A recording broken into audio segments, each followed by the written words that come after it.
is basically saying Wall Street has done very, very well for the last 5 years because of all the stimulus and all the uh, government programs. Like we shut down all the small businesses and left all the bigger Mm. businesses open during COVID. And it just kind of was a hotbed of a wealth shift. Everything went from small businesses, medium businesses to the big guys.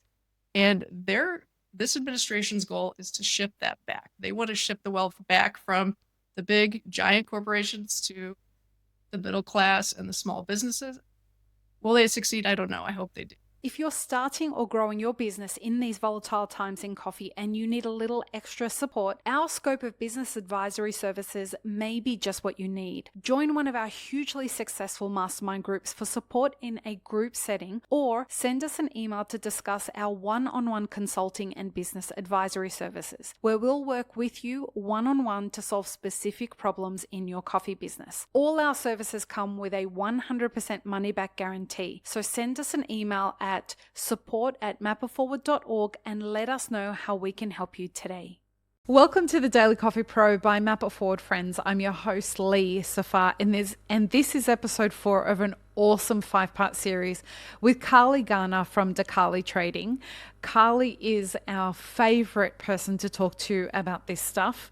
I am loving how much easier it is to understand everything that we're talking about in this series. And I want to say that a lot of that has come from the hard work that you've put in coming on the show over the years, helping us all understand all of this. So many people love that you and appreciate that you take the time to help us understand this. I remember the first time you came on this podcast, Carley, I needed days to recover, and I'm not even slightly joking. I was calling Felipe Croce and I was telling him, like, my brain literally hurts. He's like, mine too. So our industry owes you a debt because you have really helped us understand stuff that we wouldn't have otherwise got our head across. So thank you for all of that. And I knew that tracking through this series, it's episode 3 that I'm usually like, fuck, I've lost the train of where all this is going. Episode 4 and I'm still here. So this is fantastic. Thank you. Awesome. So in this series, we're talking about tariffs and coffee prices. In this episode, we're going to talk about how the convergence of these two events is going to change coffee. In your mind, and one thing I love lots about you, Carley, but one of the things that I really love about you is that you take a very even approach to everything. You're not like being hyperbolic or being, over the top about anything. So when we talk about the volatility of the coffee prices and we talk about the impact and everyone losing their shit over what's happened with the tariffs, one would assume that these two things coming together is going to be the equivalent of the atomic bomb in coffee. What do you think is going to happen?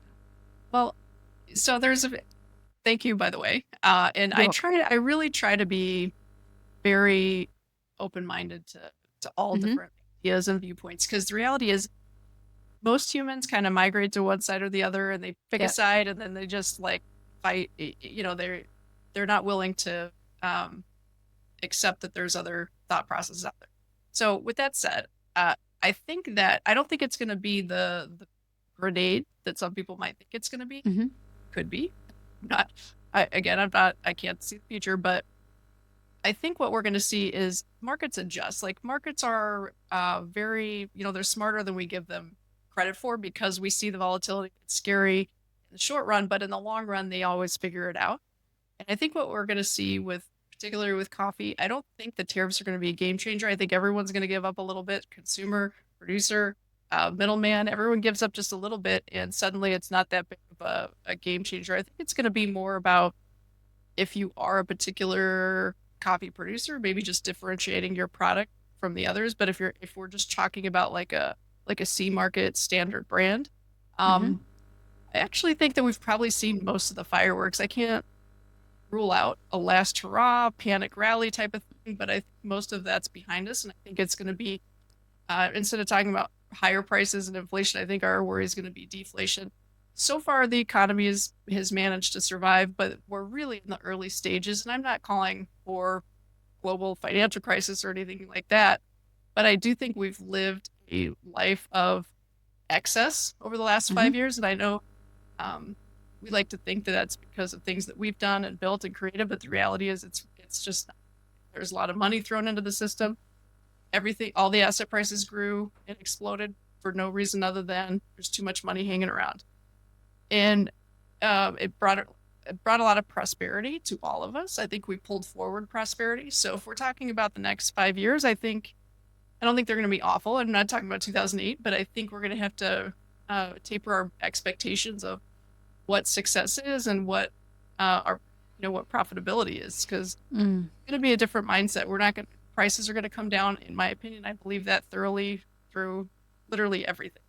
I think we've seen kind of the explosion, and now we sit back and have to kind of repay what we've enjoyed for the last couple of years as far as just wealth building and asset prices. You know what's really interesting about that is that the coffee industry, and I know that this is not your specialty, but bear with me a second. The coffee industry, you and I have spoken about this in over the years, how razor thin the margins are in coffee across the supply chain. Coffee producers, other than in Brazil, coffee producers are not like the opulent, very rich kind of, that's not their MO. Neither are cafe owners and roastery owners. They operate on razor thin margins. And so typically those margins range around 3% for cafes and 8% for, and then we're talking net margins here, and about 8% for coffee roasters. And so as the last few years have ticked over, what we're finding is that this, when money was free, was manageable. And because it's gotten more expensive to service debt over the past few years,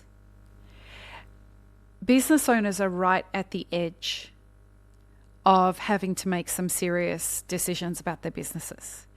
And then, so the prices go up. Banks are recognizing that coffee is more volatile, so they're lending less, and the interest rates are going up. Ag loans are at about 30 to 50% interest rates. So there we go with the emojis again on the thing. Anyway, so we've got this volatility that's coming from very many different layers. And what we're finding now is that business owners have to start making some real-time decisions when they have to try and fund an instant 10% to pay for tariffs on a container of coffee that may cost anywhere from $100,000 to $200,000 as it comes into the country. I mean, that's a massive ask for a business that's operating on such razor-thin margins. This is where we get to the serious end of the instantaneousness of what these tariffs have done to small business owners in the United States. And not just small businesses, we're talking about the big corporations as well. Mm-hmm. Yeah, absolutely. It's definitely shaking things up for sure. I will say, really don't want to offend anyone. I'm not trying to do that. Small business is really, really, I'm a small business owner. I've been through, trust me, I've been through the ringer. I get it. She really has.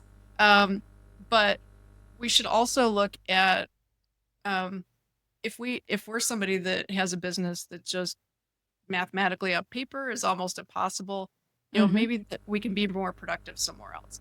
And so maybe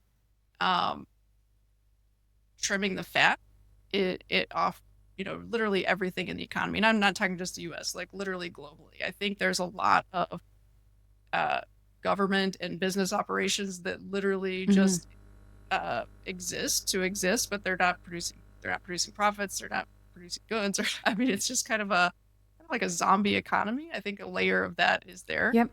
And I really hate to say that, but maybe at some point, streamlining into a more productive economy is going to be better for everybody, because maybe those people that are just barely squeaking by and not enjoying themselves might be a lot more successful doing something else, or, who knows? It definitely seems like we're Reset. headed for a kind of a reset or correction or something like that. It seems like, unfortunately, what's going to come from this is the deeper your pockets and the longer your runway, the more likely you are to survive something like this. 100%. And we could judge whether that's good or bad, right or wrong. But what I will say as a small business owner is I've um like pathetically kept my expenses low, like just zero expenses anywhere I can. Not zero, but like my only real bills at this point, I've paid everything off, is my phone bill and my internet bill. That's what keeps me going. And so I can withstand most things. And I know most, like a cafe or a business like that, doesn't have that option.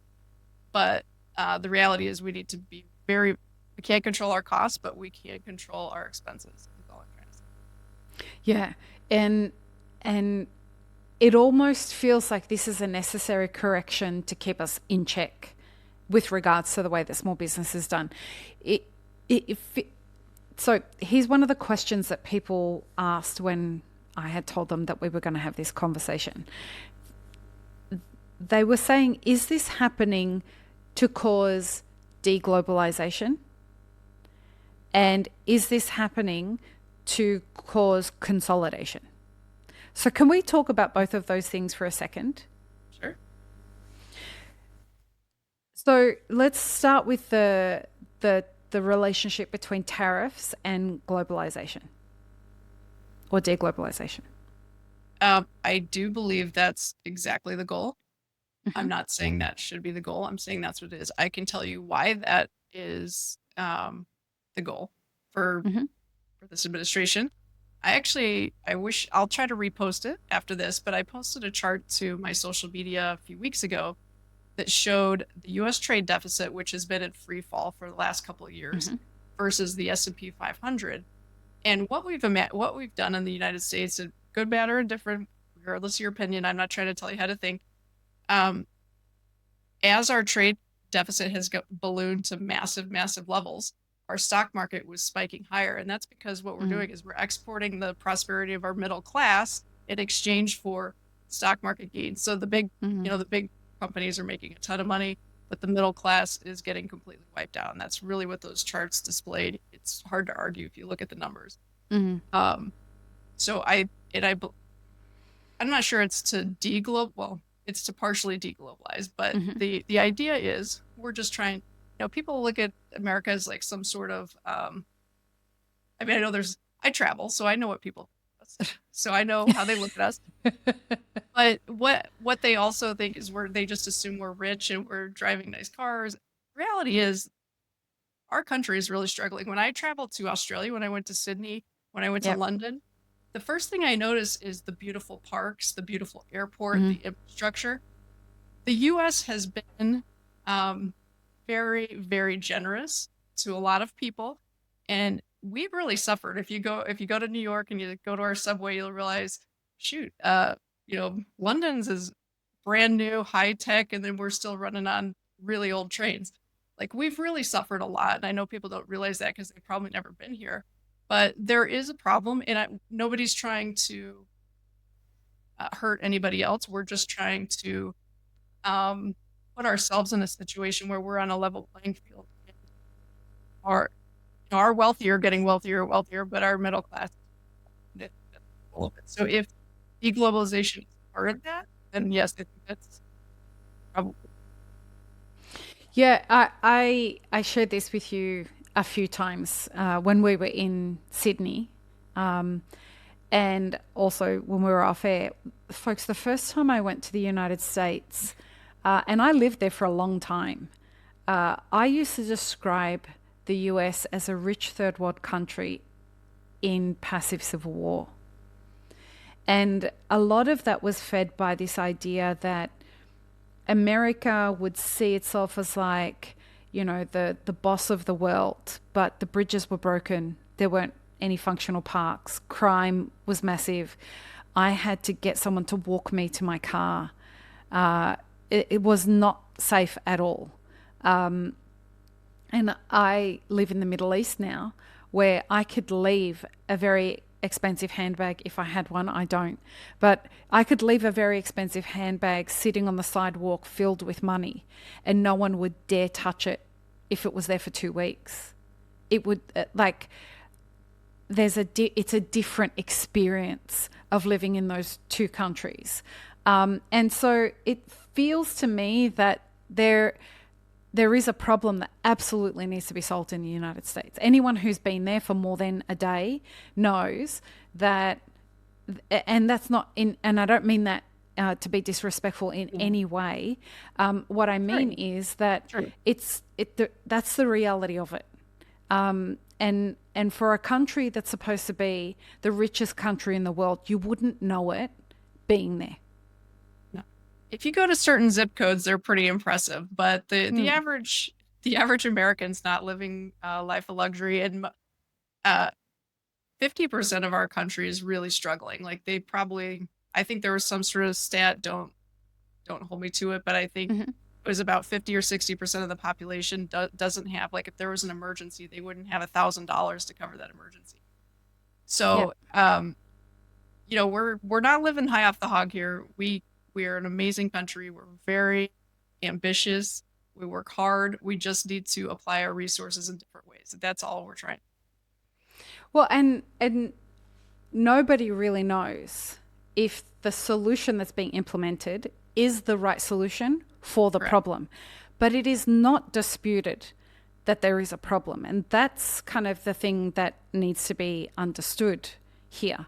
I have no opinion about the solution that's being implemented. I want people to be very clear on my position here. It's not my business to have an opinion on that. But in my lived experience in the United States, the problem is real. As to whether it's every other country's fault that that's the case is in dispute. I agree. I can't speak for the government. I don't know. Right. People think that we all think the same. United States is like literally Europe. Yeah, it is. We're so many different cultures. There's so many different ways of thinking. And I don't think anyone knows what the answer is. We just know something needs to change, and it's really as simple as that. And we won't know until we know if this is the way to do it. But I don't think anyone's blaming other countries for our problems. I think we made, and when I say us, I'm saying our government and the way we voted. We've created these problems because we allowed this to happen. It's our fault. But so we're not trying to punt. I think, at least this is my take on it. I don't think anyone's trying to punish anyone else. It's just a matter of regrouping and rethinking the way that we've done things in the past, because it hasn't been working for us. So hopefully doing something different will work a little better, but time will tell. And the reason I thought it was important to raise all of this is because America is the number one coffee consuming country in the world. And so all of these changes, as it impacts the way people feel about their day, as it impacts the way that they spend, as it impacts all of that, it is inevitable that there is an impact to the rest of the supply chain. Whether it's green coffee, whether it's packaging, whether it's labor, all of these things end up getting impacted by what's going on in America right now. Is that going to change? I think it will. I think that coffee producers, Brazil is the second largest consuming country of coffee in the world. Other origins are increasing their local consumption. And so there will be ways that people adapt and the industry adapts to all of this. What I do think we're going to see is we are going to see a correction in the businesses, and people are going to be forced to look at different ways to adapt. And that leads me to the other thing that I wanted to talk about, which was consolidation.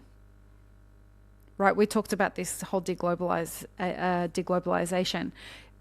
Do you think that a lot of this stuff is going to cause, as we see small businesses and medium-sized businesses suffer under this, can we expect some kind of consolidation?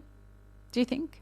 Well, this is going to be the interesting part about it. Okay. Mm. I do not know if this administration will succeed in their goals. I have no idea. And again, I don't know if they're doing doing it the right way, but I will say they've stated, and these are people that they've talked about what they wanted to do for a long time, and they seem to be following through on those promises, good or bad.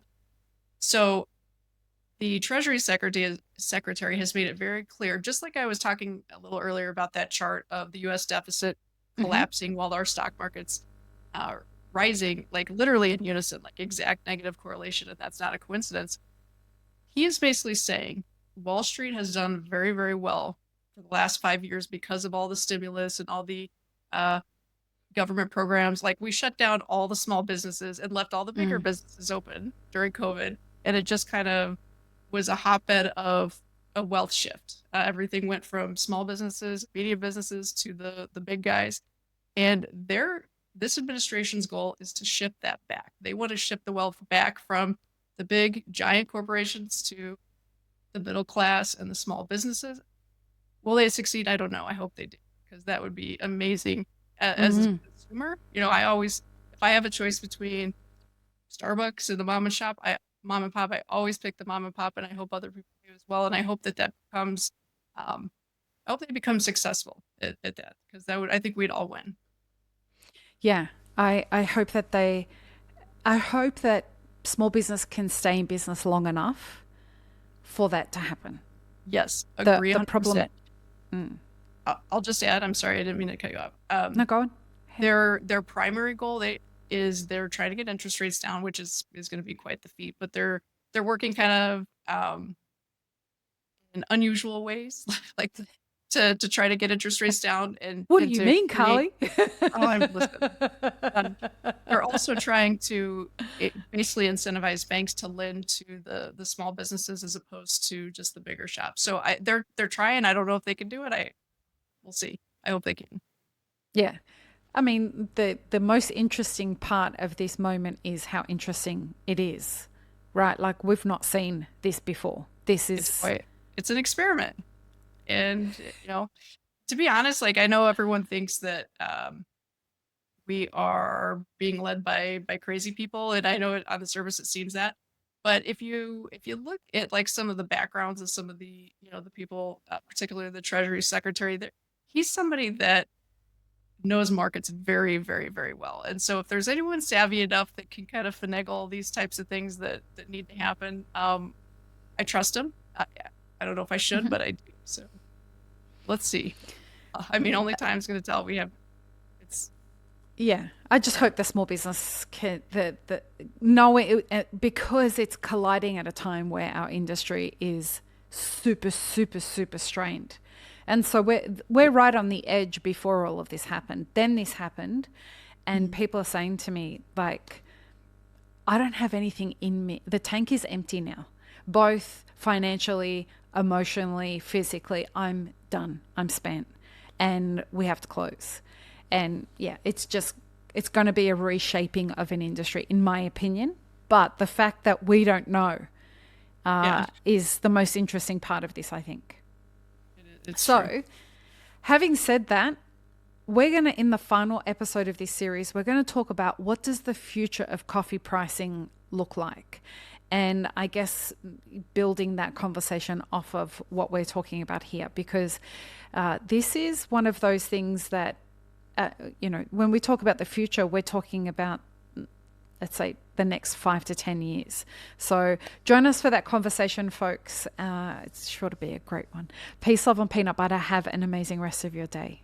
I really hope you enjoyed this episode, friends. Please don't forget to show us some love by subscribing, liking, commenting, and most of all, sharing this podcast with your friends. Check the show notes for links, including our sponsors and our Patreon. And stay tuned for more great conversations on the Daily Coffee Pro by Mapper Forward.